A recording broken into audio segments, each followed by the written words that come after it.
ধর্ষকের মৃত্যুর আগে ধর্ষী তাকে মৃত্যুবরণ করতে হয়। এটা হচ্ছে আমাদের সোনার বাংলাদেশ। একজন ধর্ষকের জীবনের মূল্যটা এত বেশি যে তাকে ফাঁসির মঞ্চে দাঁড় করা যাবে না। আমরা বাংলাদেশে কয়জন ধর্ষকের নাম জানি যাকে কঠোর থেকে কঠোরতম শাস্তি দেওয়া হয়েছে, যাকে ফাঁসির মঞ্চে দাঁড় করা হয়েছে? আমরা কি আদৌ কেউ জানি না।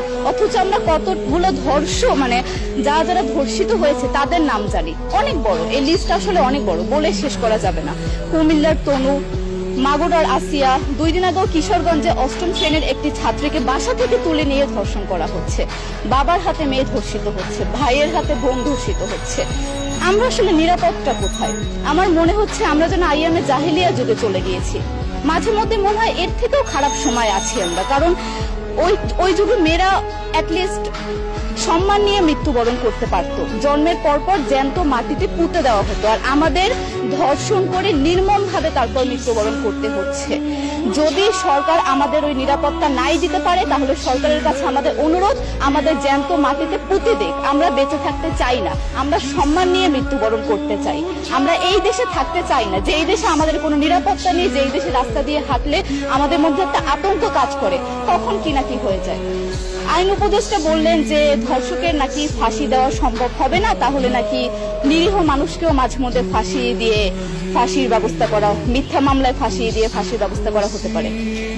আইন উপদেষ্টার কাছে আমার প্রশ্ন, আল্লাহ না করুক আজকে যদি আপনার কাছের কেউ, আপনার বোন অথবা আপনার স্ত্রী অথবা আপনার মেয়ের সাথে যদি এরকম কোনো কিছু হতো, আপনি কি আসলে এটা বলতে পারতেন যে না, ধর্ষককে ফাঁসি দেওয়া যাবে না? কোনোদিনও পারতেন না। আপনি সবার আগে তার ফাঁসির ব্যবস্থা করতেন, সম্ভব হলে নিজের হাতে মেরে ফেলতেন। তাহলে আমাদের বেলায় কেন এত বৈষম্য? আমরা কি দোষ করেছি? আমরা কি নারী না? আমরাও তো কারো বোন, আমরাও তো কোনো বাবার সন্তান, আমাদেরও তো বেঁচে থাকার অধিকার আছে, তাই না? কিছু হলে মেয়েদের পোশাকের দোষ দেওয়া হয়। আমার কাছে প্রশ্ন, একটা 8 বছরের শিশুর মধ্যে এরকম কি থাকতে পারে যেটা একটা পুরুষকে অ্যাট্রাক্ট করবে, যেটা একটা পুরুষকে সিরিয়াস করবে? সেরকম হলে আসলে ধর্ষণ করা হতো সবসময় প্রাপ্তবয়স্ক মহিলাকে। কিন্তু আমরা আসলে পরিসংখ্যান গবেষণা করলে দেখতে পারি যে ধর্ষক সবচেয়ে বেশি করা হচ্ছে শিশুদেরকে, কিশোরীদের সবচেয়ে বেশি ধর্ষণ করা হচ্ছে। দৃষ্টিভঙ্গি পরিবর্তন করুন, চিন্তা ভাবনা পরিবর্তন করুন, ধর্ষকদের আইনের আওতায় আনুন।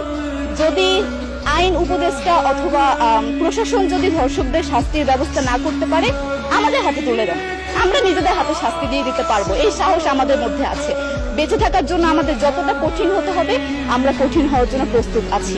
আমরা ফাঁসি চাই, ধর্ষকদের কঠোর থেকে কঠোরতম শাস্তি চাই। যতদিন না পর্যন্ত ফাঁসি দেওয়া হবে, যতদিন না পর্যন্ত ধর্ষকদের শাস্তির ব্যবস্থা করা হবে, আমরা আমাদের আন্দোলন অব্যাহত